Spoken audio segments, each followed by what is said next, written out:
This is National Review Online. We're joined by Daniel Foster, the news editor of NRO.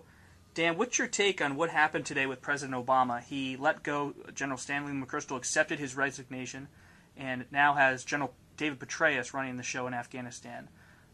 What does this mean for President Obama, and was it a good decision? Well, I think that the whole thing's unfortunate, so to look at it through the lens of being a good decision, I wish it weren't a necessary decision. That being said, it's probably what I would consider a second-best outcome. I mean, the editors here, we endorsed a different scenario, which is that McChrystal doing the right thing, realizing that this is potentially a firing offense, that he serves at the pleasure of the president, comes in, hat in hand, offers his resignation. But Obama, being the bigger man, says, no, it's important that we finish the mission. I'm not going to accept your resignation at this time. Let's move forward. I think that would have solved his political problem and the policy problem of strong leadership in Afghanistan. But failing that, there's certainly a strong case to be made. I fully sympathize with the case to be made by folks like Victor Davis Hanson on our blog that this is something Obama had to do, that he had to let McChrystal go. You can't stand for this sort of insubordination. So in that case, what's the best outcome? He lets him go. He gives what I thought was a fairly strong and solid all the way through speech. Said it was personnel, not policy. Exactly right. Re-emphasized his commitment to the counterinsurgency strategy, to the surge strategy. And more than just saying that, he displayed it in his choice of a replacement commander, which is General David Petraeus, which is the best choice, I think, that he was afforded. Besides going back in time and getting MacArthur or Eisenhower, Right. Omar Bradley or something like that. Petraeus, what does he bring to the table now? He has been running CENTCOM, right? And now he's going to take almost a step down to run Afghanistan. What's your take on the choice of Petraeus to lead the mission? Well, I think it is. That's what's significant about this. It is a demotion, but in a sense, but it also shows, I think, Petraeus's country first, do what's best for the team and for the mission kind of attitude. And what does he bring to the table? Well, as I said earlier today, if McChrystal was the prince of counterinsurgency strategy, Petraeus is the king. I mean, he's a driving force behind the surge in Iraq, and he's a big, he was one of the lead authors on the Army book on counterinsurgency, and so in that capacity, he's the best man for the job. And if we believe in that policy and we believe that's the right direction for Afghanistan, then there's no better person to enact it. Dan, President Obama hasn't always been an outspoken fan of David Petraeus. Is that correct?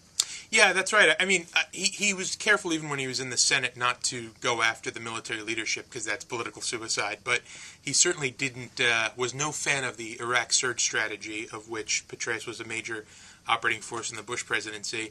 When he questioned him as a member of the Senate Foreign Relations Committee, he went after that strategy pretty hard.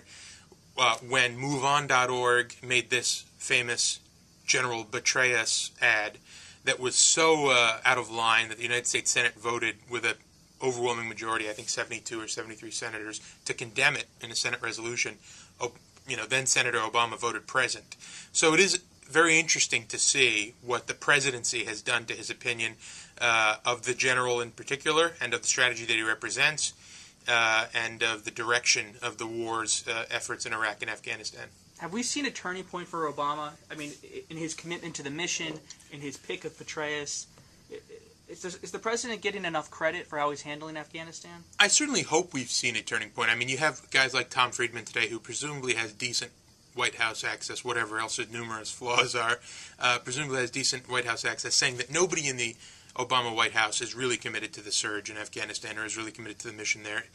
Joe Biden much more closely represents the consensus there than does the public face of the Obama administration strategy.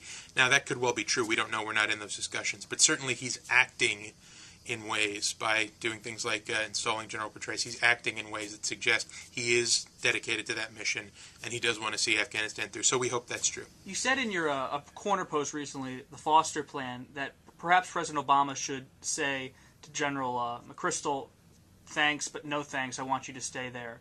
How important is it for military leaders to have an opinion about the strategy, but not to maybe communicate it with the press, but maybe communicate with the president? I mean, did McChrystal really go over the line, or should we have outspoken military leaders at some point? Is it healthy? Well, I think private dissent is very important, and we have to understand we don't want to undermine civilian control of the military, which is constitutional cornerstone of this country. We don't want to do that. That's important, but we do want to realize that the generals are the guys with the technical expertise, and so that it's their job to offer their informed, unalloyed opinions on these things to the president, to faithfully execute their orders, to be sure, but also to tell them when they think that they're missing something.